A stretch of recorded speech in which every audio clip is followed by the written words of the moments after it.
Hi friends, welcome to FRK tech PSC.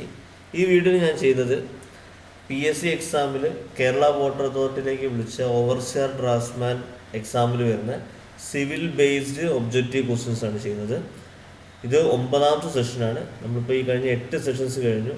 ഒക്കെ നിങ്ങൾ കൃത്യമായിട്ട് നോട്ട് ചെയ്തിട്ടുണ്ടെന്നുള്ളത് ഞാൻ പ്രതീക്ഷിക്കുന്നു. അപ്പോൾ ഇതിൻ്റെ മുന്നേ സിവിൽ ആൻഡ് മെക്കാനിക്കൽ ചെയ്തിട്ടുണ്ട്. ഈ ഒരു വീഡിയോയിൽ ഞാൻ ചെയ്യുന്നത് സിവിൽ ബേസ്ഡ് ക്വസ്റ്റ്യൻസ് ആണ്. ഓക്കെ, അപ്പോൾ നമുക്ക് ഡയറക്റ്റായി നമുക്ക് വീഡിയോയിലോട്ട് പോവാം.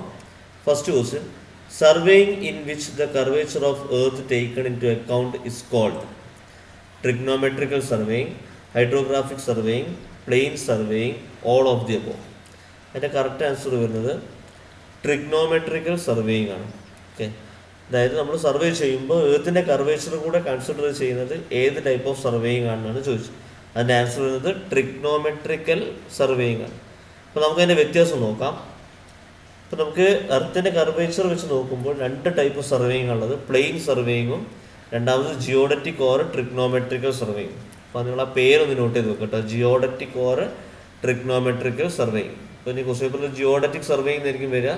അപ്പോൾ മനസ്സിലാക്കുന്നത് ട്രിഗ്നോമെട്രിക്കൽ സർവേയിങ്ങിൻ്റെ വേറൊരു പേരാണുള്ളത്. അപ്പോൾ ഈ ഫിഗർ നോക്കിക്കഴിഞ്ഞാൽ മനസ്സിലാവും. പ്ലെയിൻ സർവേയിങ് ആണെങ്കിൽ ഉണ്ടാവും, ഇപ്പോൾ ഒരു പ്ലെയിൻ ഏരിയ പോലെ ഉണ്ടാവും, ഓക്കെ, ഒരു സിംഗിൾ പേപ്പർ പോലെ ഉണ്ടാവും. അപ്പോൾ അതായത് ഇതിൻ്റെ കർവേച്ചർ അതിൽ വരുന്നില്ല. അവർ പ്ലെയിൻ ആയിട്ടുള്ള സർവേയിങ് ആണ് ഉദ്ദേശിക്കുന്നത്. ഇനി ജിയോഡറ്റിക് സർവേയിങ് ആണെങ്കിലും കണ്ടോ, ഇവിടെ ഒരു കർവേച്ചർ, ഇതിൻ്റെ കർവേച്ചറും കൂടെ നമ്മളിത് ആഡ് ചെയ്യുന്നുണ്ട്. ഓക്കെ, അതായത് നമ്മൾ കുറച്ച് ദൂരം നോക്കുമ്പോൾ, കുറച്ച് മുകളിലേക്ക് പോയി നമ്മൾ എർത്തിന് നോക്കുമ്പോൾ ആ ഒരു കർവേച്ചർ എപ്പോഴാണ് കാണുക അല്ലേ. അതായത് ജിയോഗ്രഫിക്കലി കുറച്ച് ഏരിയ കൂടുമ്പോഴാണ് ആ കർവേച്ചർ ആ ഒരു അക്കൗണ്ടിലേക്ക് ആ ഒരു കൺസിഡർ നമുക്ക് ചെയ്യേണ്ട വരിക. ഓക്കെ, ആ ഒരു വാല്യൂ ആണ് ഇവിടെ താഴെ കൊടുത്തിരിക്കുന്നത്, 260 സ്ക്വയർ കിലോമീറ്റർ. അതായത് 260 സ്ക്വയർ കിലോമീറ്ററിന് മുകളിലാണ് സർവേയിങ് എങ്കിൽ അത് ജിയോഡറ്റിക് ഓർ ട്രിഗ്നോമെട്രിക്കൽ സർവേയിങ് ആയിരിക്കും. 260 താഴെയാണെങ്കിൽ പ്ലെയിൻ സർവേയിങ്. നമ്മളിവിടെ സാധാരണയുള്ള ബിൽഡിങ്സും നമ്മളുടെ വീട് ഇതൊക്കെ പ്ലെയിൻ സർവേയിങ്ങിലാണ് വരിക. ഓക്കെ, ഇപ്പോൾ കൺട്രീസ്, സ്റ്റേറ്റ്സ്, അതിൻ്റെയൊക്കെ വലിയൊരു ജിയോഗ്രഫിക്കൽ ഏരിയ വരുമ്പോഴാണ് നമ്മൾ എന്ത് പറയുന്നത്, ജിയോഡറ്റിക് ഓർ ട്രിഗ്നോമെട്രിക്കൽ പറയുന്നത്. ഓക്കെ, ഇനി അതിൽ ആ ഓപ്ഷൻസ് കൊടുത്ത് ഹൈഡ്രോഗ്രാഫിക് സർവേയിങ് എന്ന് പറഞ്ഞാൽ it is conducted to measure the depth and bottom configuration of water bodies. Okay, water bodies പറഞ്ഞാൽ എന്തൊക്കെയാണ്, ocean, sea, large rivers, lakes, അങ്ങനത്തെയൊക്കെ അതിൻ്റെയൊക്കെ ആഴം, വ്യാപ്തി ഇതൊക്കെ മനസ്സിലാക്കുന്ന ഒരു സർവേയിങ്, അതാണ് ഹൈഡ്രോഗ്രാഫിക് സർവേയിങ് എന്ന് പറഞ്ഞത്. ആ പേര് തന്നെ ഉണ്ട്, ഹൈഡ്രോ എന്നുള്ളത്. ഓക്കെ, ഇനി next question, the main principle of surveying is to work from part to whole, whole to the part, from higher level to lower level, from lower level to higher level. സർവേയിങ്ങിൻ്റെ main principle, ഒരു സാധനം നമ്മൾ survey ചെയ്യുമ്പോൾ അതിൻ്റെ main principle എന്ന് പറഞ്ഞാൽ അതിൻ്റെ answer whole to the പാർട്ടാണ്. അതാണ് മെയിൻ പ്രിൻസിപ്പിൾ സർവേയിങ്ങിൻ്റെ. അതെന്താ നമുക്ക് നോക്കാം. അപ്പോൾ നമുക്കൊരു ഏരിയ നമുക്ക് സർവേ ചെയ്യാൻ കിട്ടിക്കഴിഞ്ഞാൽ നമ്മൾ എന്താ ചെയ്യാൻ കണ്ടോ, ഇവിടെ ABCD അങ്ങനെ കുറേ പോയിന്റ്സ് ആക്കി തിരിച്ചിട്ട് ആ ഒരു ഏരിയനെ ഒരു ഡിഫറെൻറ്റ് സെഗ്മെൻറ്റ്സ് ആക്കിയിട്ട് മാറ്റും. എന്നിട്ട് അതാണ് നമ്മൾ സർവേ ചെയ്തിട്ട് പിന്നെയാണ് നമ്മൾ എന്താക്കുക കൺസോൾട്ടേറ്റ് ചെയ്യുന്നത്. ഓക്കെ, അപ്പോൾ നമ്മൾ ആദ്യം ഒരു ഹോളായിട്ടുള്ള ഏരിയനെ നമ്മൾ ആദ്യം പാർട്ടാക്കും, എന്നിട്ടാണ് സർവേ ചെയ്യുക. സോ സർവേയിങ്ങിൻ്റെ മെയിൻ പ്രിൻസിപ്പിൾ എന്ന് പറഞ്ഞാൽ ഹോൾ ടു ദി പാർട്ടാണ്. അടുത്തത് hydrographic survey deal with the mapping of large water bodies, rainfall data, wave movement, none of these. അപ്പോൾ നമ്മൾ ഫസ്റ്റ് ക്വസ്റ്റിൽ പറഞ്ഞു കഴിഞ്ഞു, ഹൈഡ്രോഗ്രാഫിക് എന്ന് പറഞ്ഞാൽ എന്താണ്, ലാർജ് വാട്ടർ ബോഡീസിൻ്റെ സർവേ ആണ്. ഓക്കെ, ഓഷൻസ്, റിവേഴ്സ്, കടൽ, ആ സാധനങ്ങളൊക്കെ. ഓക്കെ, അടുത്തത് length of Gunter's chain 100 feet, 33 feet, 66 feet, none of these. Gunter's ചെയിൻ്റെ നീളം എത്രയാണ്, അതിൻ്റെ ആൻസർ വരുന്നത് 66 ഫീറ്റ് ആണ്. ഇതിപ്പോൾ നമ്മൾ വളരെ ഇമ്പോർട്ടൻ്റ് ആയിട്ടുള്ളൊരു പോർഷൻ ഉണ്ട് ഈ ചെയിൻസിൻ്റെ. ഇപ്പോൾ നമുക്ക് 3-4 ടൈപ്പ് ചെയിൻ പഠിക്കാനുണ്ട്, അതിൻ്റെ നീളം എത്ര ലിങ്ക്സ് വരുന്നുണ്ട്, ഓരോ ലിങ്കിൻ്റെ നീളം എത്രയാണ്, അതൊക്കെ വളരെ ഇമ്പോർട്ടൻ്റ് ആയിട്ടുള്ളൊരു പാർട്ടാണ് കേട്ടോ. അപ്പോൾ നിങ്ങളതൊന്ന് ശരിക്കും നോട്ട് ചെയ്യുക. ഗണ്ടേഴ്സ് ചെയിൻ്റെ ലെങ്ത്ത് 66 ഫീറ്റ് ആണ്. നമുക്കിവിടെ ഫിഗർ ഉണ്ട്, ഫിഗറിൽ കാണാൻ കണ്ടോ, 66 ഫീറ്റ് ആണ് അതിൻ്റെ നീളം. ഓക്കെ, അതിൻ്റെ ഓരോ ലിങ്കാണ് താഴെ കൊടുത്തത്, ഒരു ലിങ്കാണ് താഴെ കൊടുത്തത് 0.66 ഫൂട്ടാണ്. അങ്ങനെ 100 എണ്ണം വരുമ്പോഴാണ് 66 ഫീറ്റ് ആവുന്നത്. ഓക്കെ, അത് ഗണ്ടേഴ്സ് ചെയിൻ്റെ സ്ഥിതി. ഇനി ഡിഫറെൻറ്റ് ടൈപ്സ് ഓഫ് ചെയിൻസ് ആണ് ഇവിടെ കൊടുത്തിരിക്കുന്നത്. ഫസ്റ്റ് കൊണ്ട് മെട്രിക് ചെയിൻ. മെട്രിക് ചെയിൻ എന്ന് പറഞ്ഞാൽ ഒന്നുകിൽ 20 മീറ്റർ അല്ലെങ്കിൽ 30 മീറ്റർ വരാം. രണ്ടാണെങ്കിലും ഒരു ലിങ്കിൻ്റെ വലുപ്പം 20 സെൻറ്റിമീറ്ററിൻ്റെ ആയിരിക്കും. ഓക്കെ, 20 മീറ്ററിന് ചെയിനുണ്ട്, 30 മീറ്ററിന് ചെയിനുണ്ട്. 2 ചെയിനും ഒരു ലിങ്ക് 20 സെൻറ്റിമീറ്ററിൻ്റെയാണ് വലുപ്പം. ഓക്കെ, 20 മീറ്റർ ചെയിൻ ആണെങ്കിൽ നമുക്ക് 100 ലിങ്ക് ഉണ്ടാകും. നോട്ട് ചെയ്ത് വെക്കുക. 20 മീറ്റർ ചെയിൻ ആണെങ്കിൽ 100 ലിങ്ക്, 100 ലിങ്ക്സ് ഉണ്ട്. 30 മീറ്റർ ചെയിൻ ആണെങ്കിൽ 150 ലിങ്ക്സ് ഉണ്ട്, 150 ലിങ്ക് ഉണ്ട്. അടുത്തത് ഇഞ്ചിനീയേഴ്സ് ചെയിൻ. ഇഞ്ചിനീയേഴ്സ് ചെയിൻ എന്ന് പറഞ്ഞാൽ ഓരോ ലിങ്കും ഓരോ ഫീറ്റാണ്. അങ്ങനെ ടോട്ടൽ 100 ഫീറ്റ് ഉണ്ട്. അപ്പോൾ എത്ര ലിങ്ക് ഉണ്ടാവും? 100 ലിങ്ക്സ് ഉണ്ടാവും അല്ലേ. അതുപോലെ ലാസ്റ്റ് കൊണ്ടാണ് റവന്യൂ ചെയിൻ. റവന്യൂ ചെയിന് 33 ഫീറ്റാണ്. അതായത് ഗണ്ടേഴ്സ് ചെയിൻ്റെ പകുതിയാണ്, അത് 33 ഫീറ്റാണ്. നമ്പർ ഓഫ് ലിങ്ക്സ് 16 എണ്ണാണ്. അപ്പോൾ അത് നോട്ട് ചെയ്യാം. നമുക്ക് അടുത്ത ദിവസത്തിലേക്ക് പോവാം. Length of offset rod is usually 2 metre, 3 metre, 1 metre, 4 metre. അപ്പോൾ നമുക്ക് ഈ റൈറ്റ് സൈഡിൽ കാണിച്ചിരിക്കുന്നതാണ് ഒരു ഓഫ്സെറ്റ് റോഡ്. അതിൻ്റെ നീളം എത്രയെന്നാണ് ചോദിച്ചത്? അത് 3 മീറ്റർ ആണ് കേട്ടോ. അപ്പോൾ ഇവിടെ ഫിഗറിൽ കാണിക്കുന്നത് 300 സെൻറ്റിമീറ്റർ ആണ്. 300 സെൻറ്റിമീറ്റർ എന്ന് പറഞ്ഞാൽ 3 മീറ്റർ ആണ്. അപ്പോൾ അതായത് ചെറിയ ചെറിയ ആ യൂണിറ്റ് ഒക്കെ നിങ്ങൾ പഠിച്ചു കേട്ടോ. ഒരു മീറ്റർ എങ്ങനെ സെൻറ്റിമീറ്റർ ആക്കുന്നത്, ആക്കുന്നത്, ഒരു എന്ന് പറഞ്ഞാൽ എത്ര ഇഞ്ച്, എത്ര ഫീറ്റ്, അതൊക്കെ ചോദിക്കാൻ സാധ്യതയുള്ള യൂണിറ്റ് കൺവേർഷൻസ് ചോദിക്കാൻ സാധ്യതയാണ്. അതിൻ്റെ ഈ മുന്നത്തെ വീഡിയോയിലൊക്കെ ഞാനത് പറഞ്ഞിട്ടുണ്ട്. ഓക്കെ, അതിൻ്റെ ടേബിൾ ഞാൻ മുന്നത്തെ വീഡിയോയിൽ ഞാൻ കൊടുത്തിട്ടുണ്ട്. അപ്പോൾ അതൊക്കെ നിങ്ങൾ ആ വീഡിയോസ് ഒന്ന് കണ്ടുപോയി കഴിഞ്ഞാൽ മനസ്സിലാകും. അപ്പോൾ ഇവിടെ ഓഫ്സെറ്റ് റോഡിന് നീളം എന്ന് പറഞ്ഞാൽ 3 മീറ്റർ ആണ്. നമുക്ക് ചിലപ്പോൾ 2 മീറ്ററിൻ്റെ ഓഫ്സെറ്റ് റോഡ് നമ്മൾ യൂസ് ചെയ്യാറുണ്ട്. പക്ഷേ യൂഷ്വലി നമ്മൾ ചെയ്യുന്നത് ഓഫ്സെറ്റ് റോഡിൻ്റെത് 3 മീറ്റർ ആണ്. പിന്നെ നിങ്ങൾ ഫിഗറിൽ നോക്കിക്കഴിഞ്ഞാൽ നിങ്ങൾക്ക് മനസ്സിലാവും. ഇവിടെ നമുക്ക് ബ്ലാക്ക് ഓർ റെഡ് റിങ്സ് ആണ് ഇവിടെ കൊടുത്തത് കണ്ടോ. അതായത് നമുക്ക് നടുവിൽ കൂടെ പോകുന്ന വൈറ്റ് ബ്ലാക്ക് അതിൽ ബ്ലാക്ക് വരുന്നിടത്ത് വേണമെങ്കിൽ റെഡും വരാം കേട്ടോ. ബ്ലാക്ക് ഓർ റെഡാണ്, പിന്നെ വൈറ്റുമാണ് വരുന്നത്. ഓക്കെ, പിന്നെ അതിൻ്റെ ഡയമീറ്റർ 3 സെൻറ്റിമീറ്റർ ആണ്. ഒരു ഓഫ്സെറ്റ് റോഡിൻ്റെ ഡയമീറ്റർ എന്ന് പറയുന്നത് 3 സെൻറ്റിമീറ്റർ ആണ്. അതായത് 30 mm. ഓക്കെ, അതിൻ്റെ ആൻസർ ഇവിടെ കൊടുത്തിട്ടുണ്ട് 3 മീറ്റർ. അടുത്ത question. The error in measured length due to sag of chain or tape is known as negative error, positive error, instrumental error, compensating error. അതിൻ്റെ ആൻസർ വരുന്നത് പോസിറ്റീവ് എറർ ആണ്. Positive error അതെന്താ നോക്കാം. The error in measured length due to sag of chain or tape.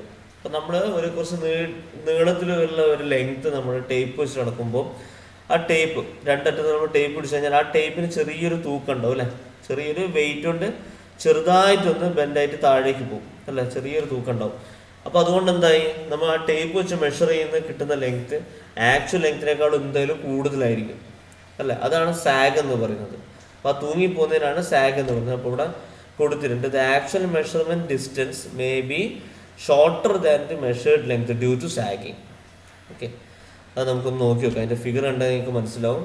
ഇപ്പോൾ A to B point ആണ് നമ്മൾ അളക്കുന്നതെങ്കിൽ നമ്മൾ tape വെച്ച് കഴിഞ്ഞാൽ എന്താ കണ്ടോ, തൂങ്ങിപ്പോവും.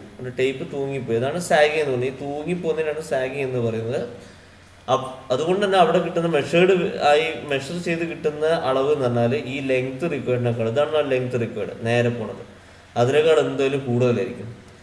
അതായത് 50 വേണ്ടടുത്ത് 51 ആയിരിക്കും കാണിക്കുക. അപ്പോൾ പോസിറ്റീവ് എററാണല്ലോ ഉണ്ടായത്. അതായത് 1 mm എന്ന് പറഞ്ഞാൽ പോസിറ്റീവ് എററാണ്. ഓക്കെ, അതാണ് ഇവിടെ ചോദിച്ചത്. അപ്പോൾ സാഗിങ് കൊണ്ട് ടേപ്പിൻ്റെ ചെയിൻ്റെ സാഗിങ്ങിനെ കൊണ്ട് ഉണ്ടാകുന്ന എറർ എന്ന് പറഞ്ഞാൽ പോസിറ്റീവ് എറർ ആയിരിക്കും. അടുത്തത്, A discrepancy is the difference between true value and error, measured value and actual value, 2 measured values of same quantity, none of this. ഇപ്പോൾ ഡിസ്ക്രിപ്പൻസി എന്ന് പറഞ്ഞാൽ എന്താണ്? എൻ്റെ ആൻസർ വന്നത് 2 മെഷേർഡ് വാല്യൂ ഓഫ് സെയിം ക്വാണ്ടിറ്റിയാണ്. അതായത് ഒരേ ഒബ്ജക്റ്റ് നമ്മൾ 2 പ്രാവശ്യം അളക്കുമ്പോൾ 2 അളവ് കിട്ടിക്കഴിഞ്ഞാൽ ആ അളവുകൾ തമ്മിലുള്ള ഡിഫറൻസ് ആണ്. ഇപ്പോൾ ഒരു പ്രാവശ്യം അളന്നപ്പോൾ നമുക്ക് x1 കിട്ടി, രണ്ടാമത്തെ പ്രാവശ്യം അളന്നപ്പോൾ നമുക്ക് x2 കിട്ടി. സോ ആ difference between x2 and x1 അതാണ് ഡിസ്ക്രിപ്പൻസി എന്ന് പറയുന്നത്. നോട്ട് ചെയ്യണം കേട്ടോ. ഒരേ ക്വാണ്ടിറ്റി 2 പ്രാവശ്യം അളക്കുമ്പോൾ കിട്ടുന്ന അളവുകൾ തമ്മിലുള്ള വ്യത്യാസമാണ് ഡിസ്ക്രിപ്പൻസി. ഇനി എറർ എന്ന് പറഞ്ഞാലാണ് option B, measured value and actual value, അതിൻ്റെ ഡിഫറൻസ് അതിവിടെ കൊടുത്തിട്ടുണ്ട്. And error is the difference between measured value and actual value. അതൊന്ന് നിങ്ങൾ കറക്റ്റായിട്ട് നോട്ട് ചെയ്ത് വെക്കുക കേട്ടോ. ഇനിയിപ്പോൾ അടുത്ത ക്വസ്റ്റ്യൻ പേപ്പർ ഇതിലേക്ക് ചോദിക്കാം, വാട്ട് ഈസ് എറർ. ഇത് ഈ 4 ഓപ്ഷൻ കൊടുത്തു കഴിഞ്ഞാൽ നിങ്ങൾ എഴുതേണ്ടത് it is A difference between measured value and actual value. Okay, discrepancy എന്നാൽ ഒരു ഒബ്ജക്റ്റ് 2 പ്രാവശ്യം അളക്കുമ്പോൾ ആ 2 ലെങ്ത് തമ്മിലുള്ള ഡിഫറൻസ്. ഇനി അടുത്തത്, a plumb rod is required when measuring distances along slopes in a hilly country for accurate centering of a theodolite over a station mark for testing the verticality of ranging poles all of the above. പ്ലംബറോട് നമുക്ക് എപ്പോഴാണ് വേണ്ടി വരിക? നമ്മൾ ഈ പറഞ്ഞ സംഗതികൾക്കൊക്കെ പ്ലംബറോട് ആവശ്യമുണ്ടല്ലേ. അതുകൊണ്ട് all of the above ആണ്. അതായത് റേഞ്ചിങ് പോൾസിൻ്റെ വേർട്ടിക്കാലിറ്റി, റേഞ്ചിങ് പോൾസ് നമ്മൾ കുത്തി നിർത്തി കഴിഞ്ഞാൽ അതിൻ്റെ വേർട്ടിക്കാലിറ്റി കറക്റ്റ് വേർട്ടിക്കലായിട്ടാണ് നിൽക്കുന്നത്, അതിന് ഇച്ചിരി ചെരിവുണ്ടോ അത് നോക്കുന്നത് പ്ലംബറോട് വെച്ചിട്ടാണ്. അതുപോലെ തിയോഡലൈറ്റ് സ്റ്റേഷൻ മാർക്സ് നമ്മൾ കൊണ്ടുവെക്കുമ്പോൾ അതിന് സെൻറ്റർ ചെയ്യുന്നത് പ്ലംബിംഗ് റോഡ് വെച്ചിട്ടാണ്. പിന്നെ സ്ലോപ്പ് ആയിട്ടുള്ള സ്ഥലത്ത് നമ്മൾ പെർപെൻഡിക്കുലാരിറ്റി ചെക്ക് ചെയ്യുന്നത് പ്ലംബർ റോഡ് വെച്ചിട്ടാണ്. ഇതിനൊക്കെ നമുക്ക് പ്ലംബർ റോഡ് ആവശ്യമാണ്. ഇവിടെ കാണിച്ചിരിക്കുന്നതാണ് പ്ലംബർ റോഡ്. കണ്ടോ, ഒരാൾ പ്ലംബർ റോഡ് വെച്ചിട്ട് അതിൻ്റെ വേർട്ടിക്കാലിറ്റി അളക്കാണ്, മെഷർ ചെയ്യല്ല, ചെക്ക് ചെയ്യാണ്. വേർട്ടിക്കാലിറ്റി ഒക്കെ ചെക്ക് ചെയ്യാണ്, അത് പെർപെൻഡിക്കുലർ ആണോ അല്ലേ എന്നുള്ളത് ചെക്ക് ചെയ്താണ്. അപ്പോൾ ഇതിനൊക്കെ നമുക്ക് പ്ലംബർ റോഡ് ആവശ്യമാണ്. Next question, the box of prismatic compass is made of steel, brass, iron, aluminium. Prismatic കോമ്പസിൻ്റെ ബോക്സ് എന്തുകൊണ്ടാണ് ഉണ്ടാക്കിയത്? Steel, brass, iron, aluminium. ഏതാണ്? ബ്രാസ് ആണ്. ഓക്കെ, നമുക്ക് പ്രിസ്മാറ്റിക് കോമ്പസ് പറഞ്ഞാൽ സർവേയിങ്ങിന് യൂസ് ചെയ്യുന്നൊരു മെയിൻ ടൂളാണ്. അപ്പോൾ ഇവിടെ 2 വെയിനുകൾ ഉണ്ടാവും, ഒന്ന് ഐ വെയിനും ഉണ്ടാവും, ഒന്ന് ഗൈഡ് വെയിൻ അല്ലെങ്കിൽ ഒബ്ജക്റ്റ് വെയിൻ എന്നും പറയാം. അപ്പോൾ ഐ വെയിനിൽ കൂടെയാണ് നമ്മൾ നോക്കുന്നത്, ഈ ഗൈഡ് വെയിനിൽ കൂടെ ഇപ്പുറത്താണ് നമ്മളുടെ ഒബ്ജക്റ്റ് ഉണ്ടാവുക. അല്ലേ, ഐ വെയിൻ്റെ ലെഫ്റ്റ് സൈഡിൽ നമ്മുടെ കണ്ണുണ്ടാവും, ഗൈഡ് വെയിൻ്റെ റൈറ്റ് സൈഡിലായിട്ട് ഒബ്ജക്റ്റ് ഉണ്ടാവും. അപ്പോൾ അതിൻ്റെ ഉള്ളിൽ കൂടെയാണ് നമ്മൾ നോക്കുന്നത്. അപ്പോൾ ആ നോക്കുന്ന ഒബ്ജക്റ്റ് എത്ര തിരിഞ്ഞിട്ടാണ് എന്നുള്ളത് നമുക്കിവിടെ കിട്ടും, എത്ര ഡിഗ്രി മാറിയിട്ടാണെന്നുള്ളതൊക്കെ നമുക്കിവിടെ റീഡ് ചെയ്യും. അതാണ് നമ്മൾ ഈ കോമ്പസ് നടുവിലുള്ളത്. ഈ കോമ്പസ് ഉൾക്കൊള്ളുന്ന ഈ ബോക്സ് എന്തുകൊണ്ടാണ് ഉണ്ടാക്കിയത് എന്നാണ് ചോദ്യം. അത് ബ്രാസ് കൊണ്ടാണ് ഉണ്ടാക്കിയത്. Last question, a river is an obstacle to chaining but not ranging, ranging but not chaining, both chaining and ranging, none of these. എൻ്റെ ആൻസർ വരുന്നത് ചെയിനിങ് ബട്ട് നോട്ട് റേഞ്ചിങ് ആണ്. അതായത് റിവർ എന്ന് പറയുന്നത് സർവേയിങ്ങിന് എന്ത് ഒബ്സ്റ്റക്കിളായിട്ടാണ് ആക്ട് ചെയ്യുന്നത്? അത് ചെയിനിങ് ബട്ട് നോട്ട് റേഞ്ചിങ് ആണ്. അതായത് നമ്മൾ കൂട്ടി വായിക്കുന്നുണ്ട്, അത് a river is an obstacle to chaining but not ranging. അതായത് ചെയിനിങ്ങിന് ഒബ്സ്റ്റക്കിളാണ്, റേഞ്ചിങ്ങിന് ഒബ്സ്റ്റക്കിൾ അല്ല. അപ്പോൾ നമുക്ക് ഏതൊക്കെ ടൈപ്പ് ഒബ്സ്റ്റക്കിൾ ഉണ്ടെന്ന് ഒന്ന് നോക്കാം. Obstacles: chaining free and ranging obstructed. Example hilly area. ഇപ്പോൾ ഒരു ഹില്ലി ഏരിയ നമുക്ക് എടുക്കുകയാണെങ്കിൽ ഇതാണ് ഒരു ഹില്ല്, കണ്ടോ. അപ്പോൾ മുകളിലേക്ക് പൊന്തിയിരിക്കുന്ന താഴേക്ക് വരികയാണ്. അപ്പോൾ 2 ഫ്ലാഗാണ് അല്ലേ. അപ്പോൾ ഫസ്റ്റ് ഫ്ലാഗ് നോക്കിക്കഴിഞ്ഞാൽ നമുക്ക് സെക്കൻഡ് ഫ്ലാഗ് നമുക്ക് കാണൂല അല്ലേ, കാണുന്നില്ല. പക്ഷെ നമുക്ക് ചെയിൻ ഇങ്ങനെ കൊണ്ടുപോകാം. ചെയിന് നമുക്ക് ഒരു ഒബ്സ്റ്റക്കിൾ ആവുന്നില്ല, പക്ഷെ റേഞ്ചിങ്ങിന് ഒബ്സ്റ്റക്കിൾ ആണ് അല്ലേ. അതാണ് ഇവിടെ പറഞ്ഞത്, chaining free and ranging obstructed. അതാണ് ഹില്ലി ഏരിയ. ചെയിന് കൊണ്ടുപോകാൻ കഴിയും, പക്ഷെ നമുക്ക് ഒരു സ്ഥലത്ത് നോക്കിയാൽ അടുത്ത സ്ഥലം നമുക്ക് കാണാൻ കഴിയില്ല. ഓക്കെ, ഇനി രണ്ടാമത്തെ പറഞ്ഞാൽ ranging free and chaining obstructed.